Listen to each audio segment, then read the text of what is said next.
ബലൂചിസ്ഥാനിൽ കഴിഞ്ഞ കുറേ നാളുകളായി വരുന്ന വാർത്തകൾ അത്ര ശുഭകരമല്ല. പാകിസ്ഥാനെ സംബന്ധിച്ച് അവിടുത്തെ ഏറെക്കുറെ എല്ലാ പ്രദേശങ്ങളും ബലൂചിസ്ഥാൻ ലിബറേഷൻ ആർമി കൈവശപ്പെടുത്തിയിരിക്കുന്നു.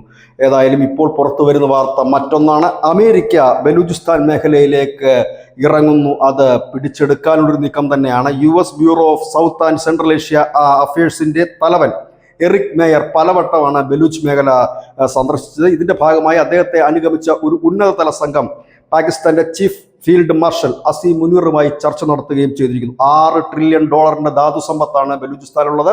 ഈ ധാതു സമ്പത്തിൽ കണ്ണുവെച്ചുകൊണ്ടാണ് അമേരിക്ക ബലൂചിസ്ഥാനിലേക്ക് എത്തുന്നതും ഒപ്പം തന്നെ ഇലക്ട്രിക്കൽ വാഹനങ്ങൾ ഉൾപ്പെടെ ഉള്ളവയിൽ ഉപയോഗിക്കാൻ കഴിയുന്ന ഒരു വലിയ ധാതുശേഖരം തന്നെയുണ്ട്. ഈ ധാതുശേഖരത്തിൽ കണ്ണുവെച്ചുകൊണ്ടായിരുന്നു ചൈന വലിയ മുതൽ മുടക്ക് ബലൂചിസ്ഥാനിൽ നടത്തിയത്. പക്ഷേ ചൈന എത്തിയതോടുകൂടി ബലൂചിസ്ഥാനിൽ സംഘർഷം വർദ്ധിക്കുകയാണ് ഉണ്ടായത്.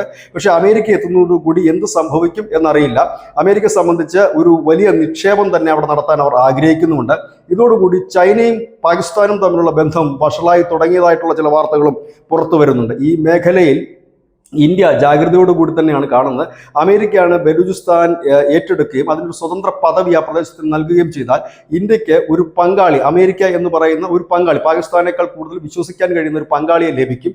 ഒപ്പം തന്നെ ബലൂചിസ്ഥാനിലേക്ക് ഒരു ആക്സസ് ഇന്ത്യക്ക് തുറന്ന് കിട്ടുകയും ചെയ്യും. പ്രത്യേകിച്ച് ബലൂചിസ്ഥാനികളുടെ മറ്റ് കാര്യങ്ങൾ, അടിസ്ഥാനപരമായ വികസനത്തിനും മറ്റും ഉതകുന്ന കാര്യങ്ങൾ ചെയ്യുന്നതിന് ഒരു ആക്സസ് തുറന്ന് കിട്ടുകയും ചെയ്യും. കാരണം അവിടെ അടിസ്ഥാനപരമായ അനവധി കാര്യങ്ങൾ, അതായത് കുടിവെള്ളം ഉൾപ്പെടെ റോഡുകൾ ഉൾപ്പെടെ നിർമ്മാണത്തിലുള്ള ഒരു വലിയ കാര്യങ്ങൾ അവിടെ ഉണ്ട്.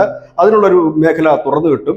ഭാവിയിൽ ഒരുപക്ഷെ അമേരിക്കയുമായി ഒരു ടൈഅപ്പിൽ അവിടുത്തെ ധാതു സമ്പത്തിന്റെ ഒരു ഭാഗം ഇന്ത്യക്കും ലഭിച്ചേക്കാം. ഏതായാലും ഇന്ത്യ അതിനെ ജാഗ്രതയോടെ കാണുമ്പോൾ ചൈനയാണ് ഏറ്റവും ഭയത്തോടു കൂടി ഈ വാർത്തയെ ശ്രമിക്കുന്നത്. കാരണം ചൈന വലിയ മുതൽ മുടക്കാണ് നടത്തിയിരിക്കുന്നത്. ഗദ്ദാർ തുറമുഖം അടക്കം, അതിനപ്പുറത്തുള്ള എയർപോർട്ട് അടക്കം ധാതു സമ്പത്തിന് അനവധി ഖനികളാണ് അവിടെ തുറന്നിരുന്നത്.